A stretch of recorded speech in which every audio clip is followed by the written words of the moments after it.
Huton malumbo doon, no? Tingin lang tayo sa buko. Kung may pangsanggot sana o kaya panungkit, pwede tayo sana kukuha ng buko. Noon si Papa umaakyat, gumagamit siya ng higkat, nilalagay sa sa paa. Malumbo doon, no? Sabi ni Father, akyat daw siya. Ha, feeling bagets. Yan, lumbo.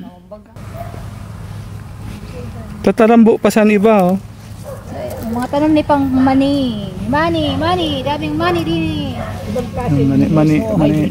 Hybrid yan. Hybrid din, eh. Itong silot, native dito. Duwang klase pala. Ano mo, oh.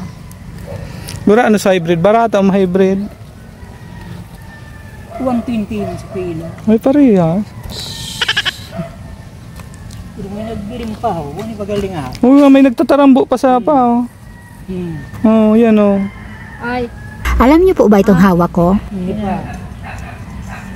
Oh, nagtatarambo pa sana nagkaurod dyan. Oto. Bebe. Bali 5 kilo ka ba siya? Yun, bagayon ng lumbo. Yan, lumbo doon. Tingnan nyo, hindi ako pinapansin ng dalawa. Ano kung nakasakat dyan, kasi ito mabo. At badak ko lang lawas mo. Dali. Ayan natin mo. Meron yung sa lumbo. Sa tatang. 1 point, nakatirador tayo. Tara, punta tayo dito sa dulo. Ay, may ubos ka mo, tika na di pa. Ito, may talbos ng kamuti dito si Pa. Makapit ang kamuting kamoy.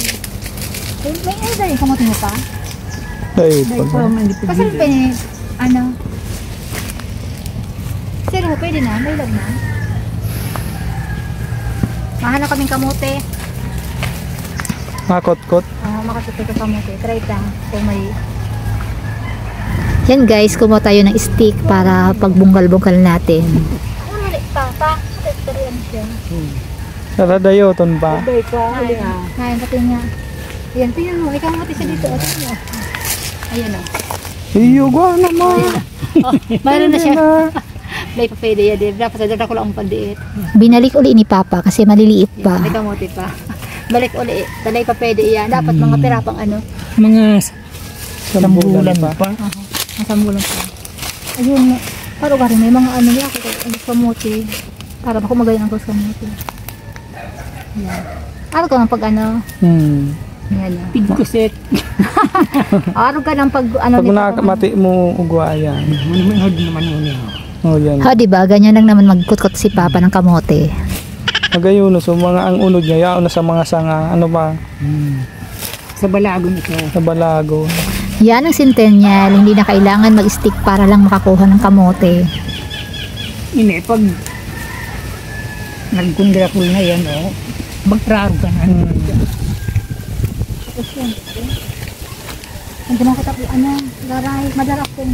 Dito naman tayo sa mga tanim na kamoting kahoy. Kamote. Kung araw ko yun pa, ano yun, ano? Gabuton. Gabuton, ha? Ano banda? Ilang puno na lang naman ang natitira dito. Ilang piraso na lang to guys kasi nga nabenta na ni Papa dito yung mga ano, yung kamoting kahoy niya. Hulog. Kasi paano mag-gabuton eh? Dinarayo siya dito ng mga namimili kasi napakamura daw niya magbenta. Pa naman. Ayun. Ako lang. Malaki naman, kaya lang 2 piraso lang naman yung laman ng kanyang puno. Natumba kasi ito ng bagyo, kaya itingnan mo yung mga laman niya. Ayun ang resulta. Dito naman tayo sa isa, siguradong marami na ito. Nabuwan, ayun na ano, naputol. Prank lang, isang lang na piraso. Kamoting kahoy, baliingoy. Kasaba. At least, kahit isa mayroon. Malaki naman. I-ride mo. Pag-i-ride ko man eh. Tabay, hindi ko na kapag ano. Matagal dito yung sula. Agadi. Ano kang, suwa ka, nagtarla pa. Tama na yun. Ayun yun. Kasaba. Eto na talaga. Marami na talaga itong laman. Makikita nyo. Ano? Eto na talaga siya. Eto na. Wala. Sayang. Udah man ibu apa? Baga. Ay, mga tambo ini pa. Mga tambo na. Isa ano lang, Yung mga tambuan nga niya. kuha kami ng talbos ng kamoting kahoy. Magugulay ulit kami. Ang paborito ng bayan, talbos ng kamoting kahoy. Ako naman tayo dito ng gulay. Alam niyo po ba ito or nakakain na ba kayo ng ganitong klaseng gulay? Kasi kami mga taga Bicol, ay nako talaga ginugulay namin ito. Sobrang sarap kasi ang ginagawa namin yan, ginagataan tapos nilalagyan namin siya ng isda na tuna. Tapos nilalagyan namin siya ng maanghang. Ang paggulay pala nito ay nasa sa inyo kung gusto nyong tanggalin yung katas nito or hindi. Pero sa akin, hindi ko yan tinatanggal. Yan. Ayan na. Talbos ng kamoting kahoy. Gagataan ni ini.